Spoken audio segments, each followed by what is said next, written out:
Welcome back, and this is part 2 with Tallessyn. My name is Shwa, and I'm the host and founder of a podcast called Light Up with Shwa. I hope you already are subscribed to it, and if you haven't, please do so. I hope you will continue to watch this complete show, and I hope you have already watched part 1 with Tallessyn. So, Tallessyn, welcome back. Thank you. So let's begin with a little bit more about parenting. So how do you spend time with your children? I didn't ask you that earlier. Well, we spend time in a couple of different ways. We like to read together. Sometimes we read fiction, sometimes we read nonfiction. We're actually doing a book study right now about progressive Christianity, and they both wanted to be in it. So we read the book together, and then we talk about it once a week in our book study, which is with a larger group. We also like to go do fun things together. We like to go hiking.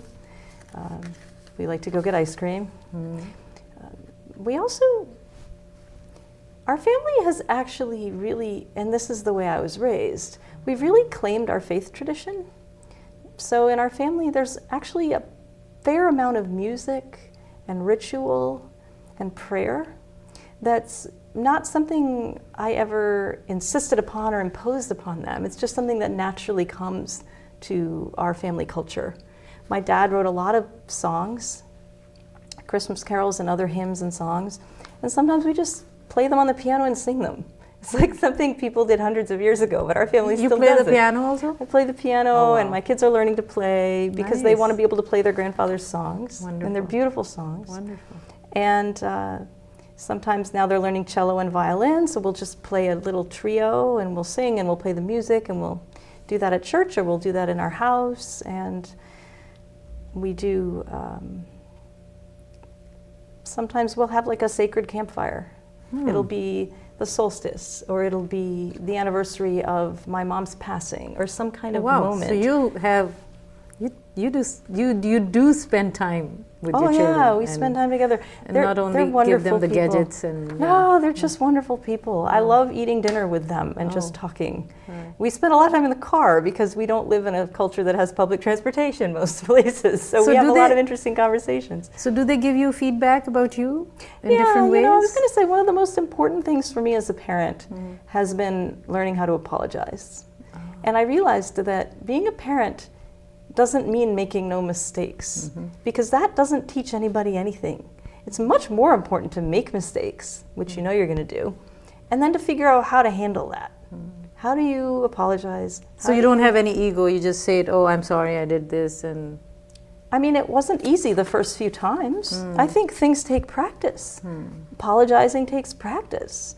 And you have to swallow your pride, and you have to look them in the eye and say, you're right, I'm sorry, I shouldn't have done that. Will you forgive me? Will you give me another chance? So they are humble about it? They are, and I am. Okay. Yeah, and they are with each other, which is wonderful to see. Wonderful. Yeah. So it's learning. Learning how to be a better parent. They learn how to be good daughters. It's very important that they see me as someone who has needs, and that they can help me meet my needs, just like I see them as people with needs that I can help meet their needs. Do they help you around the house? Absolutely. Oh, really?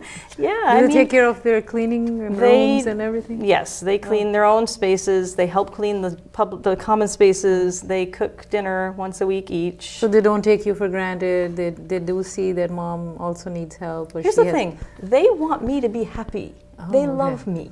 You know? So it's not like I'm like, oh, why aren't you helping? Right? We're a team. And they want to live in a clean, pleasant space. Right? And so they want to learn to cook. It's fun to learn to cook. So you must have instilled this sometime earlier in order for them to have this now. I think that kids love being independent. And if you can just help that be a positive thing, you're not a nag. You're actually a coach or a guide that helps them. And I remember when we got our new washing machine, it was so fun with the lights and the buttons and the noises. And they really wanted to do their own laundry. They were pretty little. They had to carry it down the basement stairs. This was not easy, but they wanted to because it was fun. We had the new washing. And I said, you know, I'm not doing laundry anymore. I think you all can do your own laundry. I think you're old enough. And they were totally fine with that. They were like, we want to do our own laundry. And so I think that it's having the right attitude. Yeah. All right, last question about this section is parenting selfless, or is there any selfish motive behind being a parent? You know, honestly, I sometimes wonder why people have kids, because they seem so unhappy about it. It seems like they just want to complain about it. And they complain about it being vacation because they don't want more time with their children. I think maybe part of it is that people have internalized this idea that they are nothing but a giver. They just give, and their needs aren't important and they don't deserve to have their needs be met. And so it stops being fun, and it just becomes a drain. And for me, because it was really important for me for that not to be true. I'm a woman and I have 2 daughters. I'm going to model for them that I do nothing but give? What kind of model is that? That's a really anti-feminist model. I want to be someone who matters, whose needs matter, and who raises women who believe they matter and their needs matter. I need to model that. And as a result, for me, parenting is relaxing and fun. It's not a drain, it's not a drag, and it doesn't exhaust me. And so that's not selfish, that's just healthy boundaries. And so I think that's the very key word, boundaries. Healthy right? boundaries. Yeah, and I also think that one of the big traps people fall into with parenting is ego. Their kids, and this is me too, okay, I'm talking about myself too. Our kids are like these representations of us to the world, and if they say or do something that seems a little bit off, we feel humiliated. Yes. And so then we shame our children, like, oh, why did you say that, why did you do that? And it's been really important for me to learn, this is not about me, this is not about my ego, and shaming them isn't going to help. So trying to take our ego out of it and just be supportive parents, I think helps the relationship become a much healthier one between parents and children. Wonderful. Just being aware, you know, their idea of success might look like they do pottery every day and become a potter. They might not be a neuroscientist. And if I have this idea of what success looks like because of my ego and I project that onto them, they're going to feel like a failure, like they can never please me. And I'm going to feel like a failure, like I was a terrible parent because look, my kid's a potter. Yeah. Well, so what if they're a potter? Maybe they're meant to be a potter. So we need to pull our egos out of it, and our cultural egos too. And that thing that, they are your extensions and they have to represent you. Or fulfill all of our dreams that were never fulfilled. We need to step back from that. That's what it is. That's that leap of faith I was talking about. So were you working always when your kids were younger? Or what's know, the balance? I saw one of your questions about that, about working mothers, like, or both parents, whether it's the mother or the father. Especially mothers, because it's usually mothers. Yeah. What's your idea about it?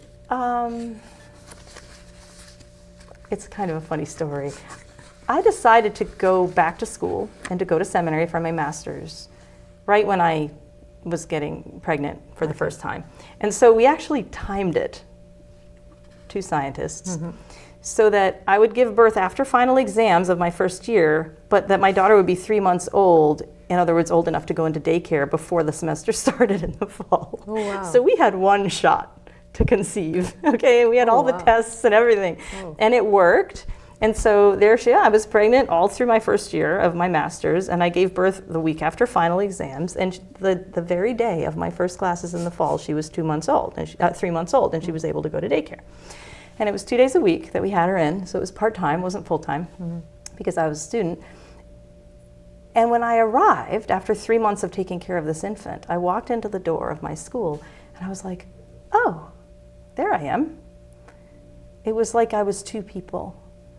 I was this mother who adored my baby, and I was also this person who really loved working with ideas and wanting to help the world become, healed. And so I realized that I was a much better mother because I was working or taking classes part-time throughout my children's childhood. But I was also a better scholar because I was doing it 3/4 time and not 40, 50, 60 hours a week the way I'd kind of been when I was in science. And so I really do think that that's actually been shown now in this like Nordic countries. If you work 30 hours a week, maybe 35, you work better, you do better work, and you're a better parent. In my case, I didn't want to be home full time. I think I would have been losing my mind, and I think I would have been frustrated and angry, and I think I would have taken it out on my kids, even if I didn't mean to. That helps. Plus, you have to understand, these daycares, some of them are just wonderful places. They're all set up. So it's not for one way toddlers. or the other, No, like, everybody's don't leave. different. If this is what you love, do it.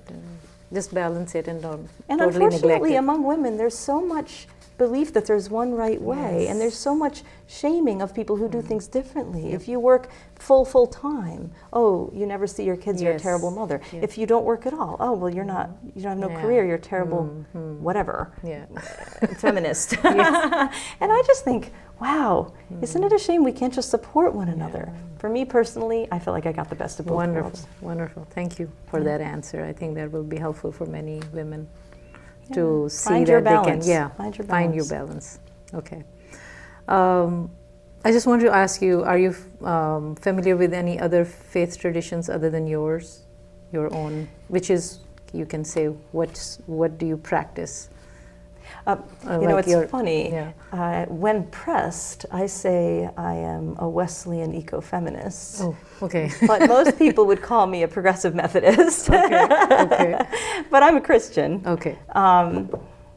I actually was very lucky to have had some wonderful professors in seminary who were very familiar with Eastern religions, Buddhism, Confucianism, and then with Korea, the shamanism, and Taoism. Okay. I also had I've had some learning about Islam and indigenous religions, including native traditions here. But the religion I know the least about is Hinduism. I've read a bit. There's some Hindu authors that I like, but I would like to learn a little bit more about Hinduism and some other indigenous traditions which I don't know about. What do you like about your faith? Any one thing, you don't have to. I think because I'm so focused on climate resilience right now, the thing about my faith tradition right now that I feel the most grateful for is that its priority is liberation and not survival. And right now we are in a moment in our culture where we are really focused on survival. And what that can turn into is gated communities and hoarding and a sense of scarcity and fear and violence. And it's not just the Christian tradition. The Judeo-Christian tradition is consistently about liberation and not survival. Sometimes things need to die in order to be set free. Sometimes what was needs to go in order for what needs to happen to be born. And I really needed that message right now, just to let go. Humanity might not survive what's coming. And that doesn't mean that we lose hope and we stop and we just crawl into a cave. It means that we have a different kind of hope, and our hope is for liberation. Even if it's liberation of the earth without humanity, it's still, our vision is one of liberation. It's never just about humans or just about me or just about my family. So for me right now, that's just a really strong, powerful message I'm super grateful for. Thank you. Ooh. Do you want your children to know about other faiths? I firmly believe that diversity is inherently valuable. So when we have diversity of whatever kind, when we have gender diversity, when we have ethnic diversity, when we have socioeconomic diversity, and when we have religious diversity and cultural diversity, it helps us learn and understand ourselves better. But don't you believe that, some people believe, or say that if you interact too much with other faiths or traditions that you will dilute your own faith or tradition? What do you think? It's funny because wherever religions go in the world, they kind of draw from the local context and become a blended expression of local place and the culture of its origin. And this is just what happens. You see Christianity, to take my tradition, when you have it in, for example, Mexico, it's going to look very different from what you have in Italy or Korea. And that's beautiful and wonderful. And what are we going to say, you get to be Christian and they don't?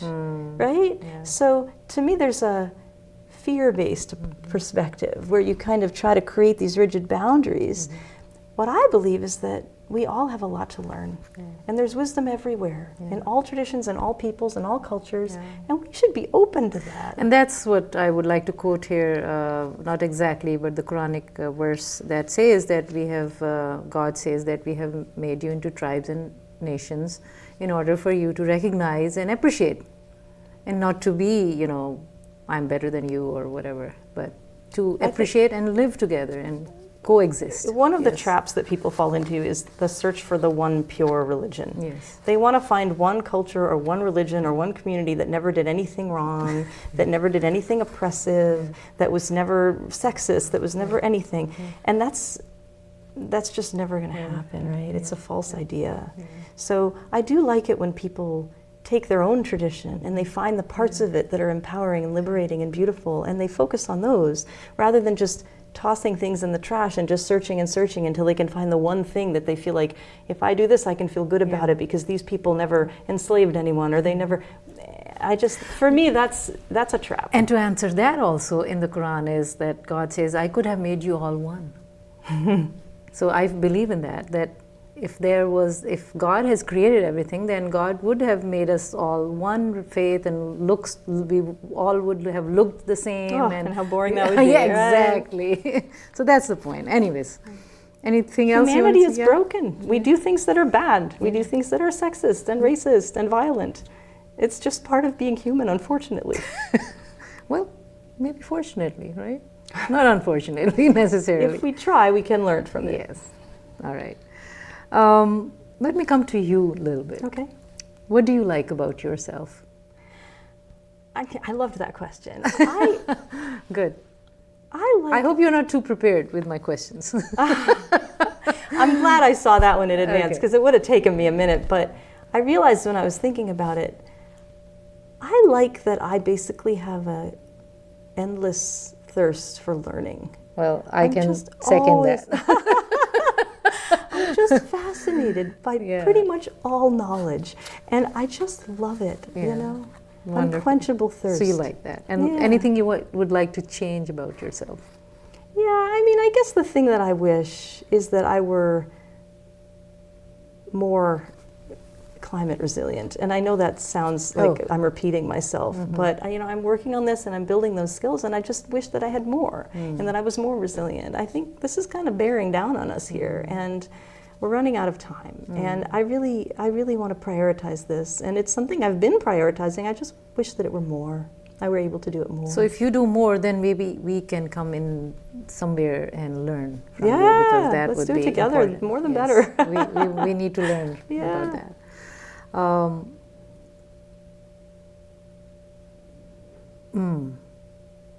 How do you maintain your relationships with all the knowledge and everything you have?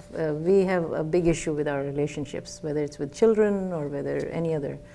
You're talking about my human relationships? Yes, human. So you have many relationships, but can we learn anything from your successful relationships that you have?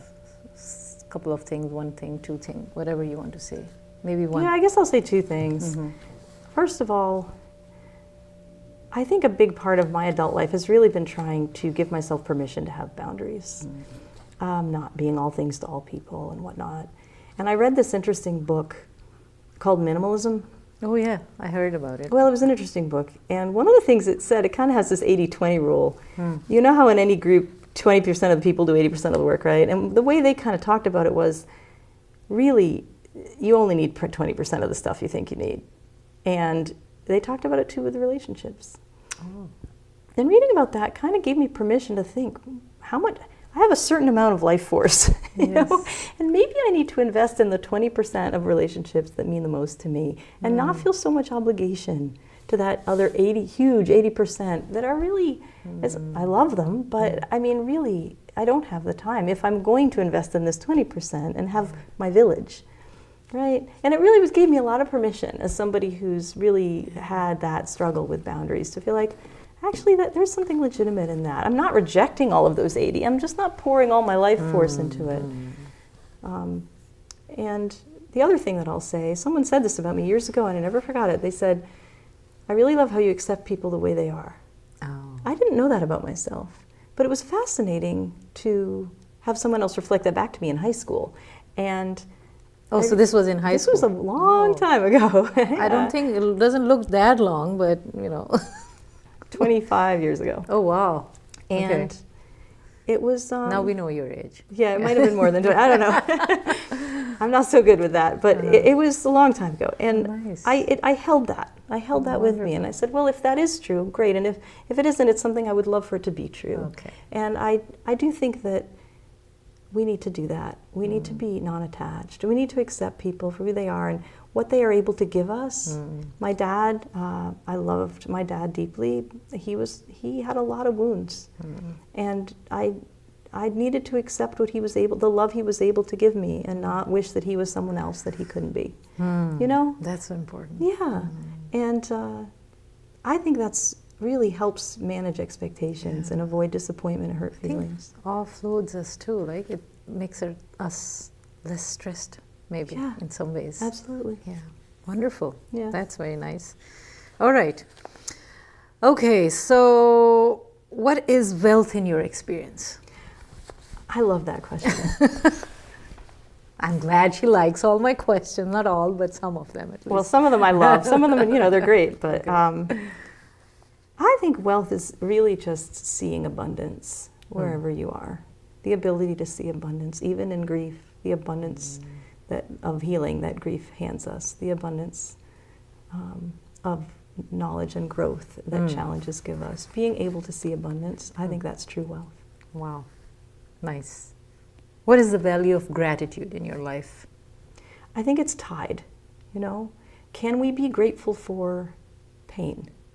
Tied with pain? I think it's tied with wealth. Oh, wealth. Okay. It's connected. Can we be grateful for difficulty and pain? I'm not trying to say that it's not difficult, that we should want it. But what I am saying is,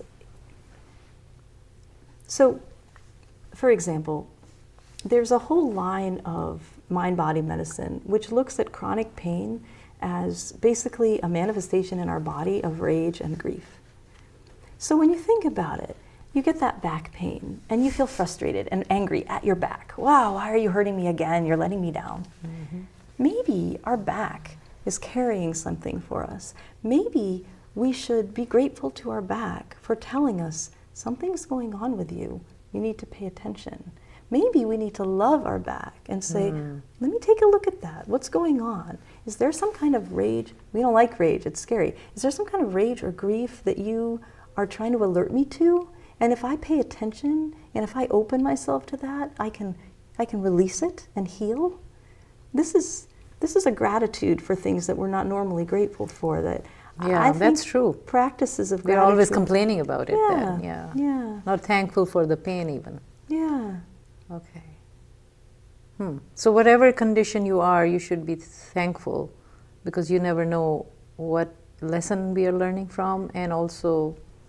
To say it that way sounds like you shouldn't be angry. Yeah. I think that's actually a really dangerous perspective. That trying to pressure people to feel gratitude when they're going through trauma is just not helpful. Not helpful. That's but true. what I am saying is that, once you've experienced, I'm a trauma survivor. When you've experienced trauma, your body, stores it. And then, you have PTSD, for example. Something triggers you, and all of a sudden you're on the floor and you're screaming, and we have this shame. Oh no, I have PTSD. Oh, this is terrible. What if that's our body trying to heal? What if we can thank our body for that? Okay. What if we can welcome that and say, that's wonderful, release the trauma. Yes. This kind of intentional decision to welcome healing, even when it's hard. I don't want to welcome the trauma. Yeah, but the healing. Yeah. Okay. And I don't need to talk about the environment, because I know that you are big on it and we talked enough on it. Maybe we should have a separate whole program on it, because it is important nowadays. It might be the most important thing of our time. Yes, that's true. Is this life an illusion for you? I understand that there are areas of thought that kind of see it that way, and I do think I get the value in that perspective. It helps us to be non-attached.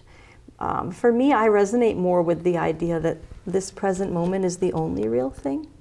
The future is imaginary. It hasn't happened yet. And the past is dead and gone. Yep. So people worry about the future and they get stuck and hold on to the past. And what sets us free from that is actually just mindfully living in the present moment. Certain things about the present moment may be illusory. Okay. But this is all that we really know is real is right now. Yeah. That's my perspective. And whatever you're doing now is kind of creating your future. Yeah. And it's Right. building on your past. Yeah. So it's connected. Yeah. Good. Do you believe in afterlife? Yeah, you know, this is such an interesting. Yeah, I I wanted to love know this. from your religious point of view. I'm a mystic. I'm Okay. an agnostic. For me, it's more important to have the right questions and the right answers. So I am totally okay not knowing. That's really okay with me. As a matter of fact, I think it takes great courage to live with complexity and not certitude. However, I love spiritual practices that engage with ancestors and the communion of the saints, we call it. I think there's enormous value in that.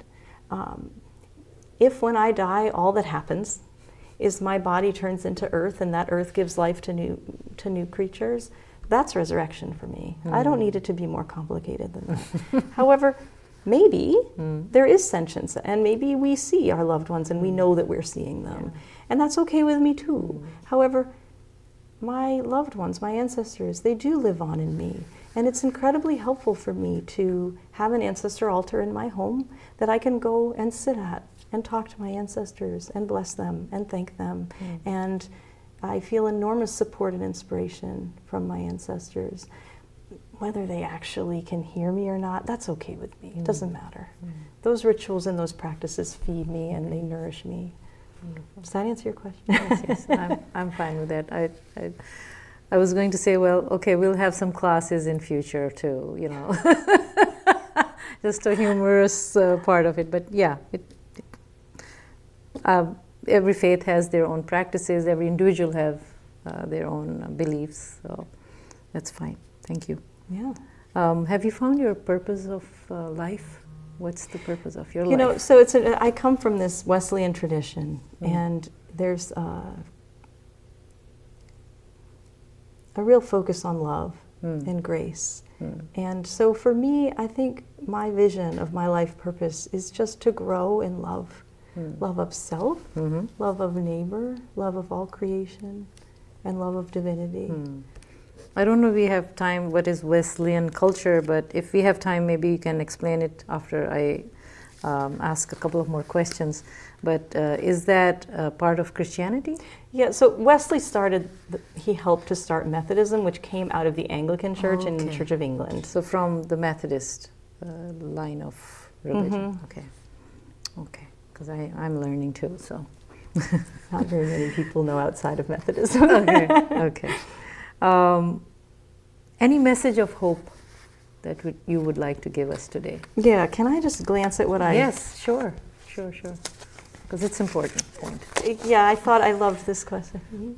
I'm so happy. Oh, Yeah. all your questions light me up.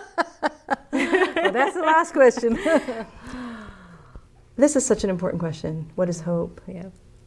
In Christian liberation theology, there's a strain of liberation theology, which is about, it's what it sounds like, liberation from oppression. Okay. And it has this term in it called the preferential option for the poor.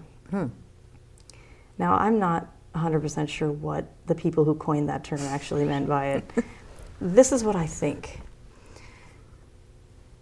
It's like that peace that passes understanding. Only when everything has been taken away can you really understand what abundance is.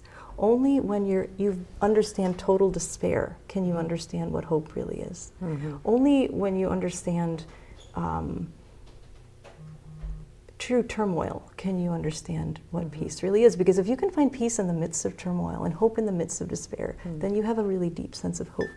And I believe that source of that hope is really seeing that the divine dwells inside us and all around us. And no matter where we are, the leaves of the trees and the blades of grass and the birds and within ourselves, we're never alone. We're never alone. So for me, that's a kind of, we're surrounded by kindred companions. Thank you. That's hopeful. Now, quickly, can you tell me what lights you up? You know, you're going to have guessed. It's my tradition.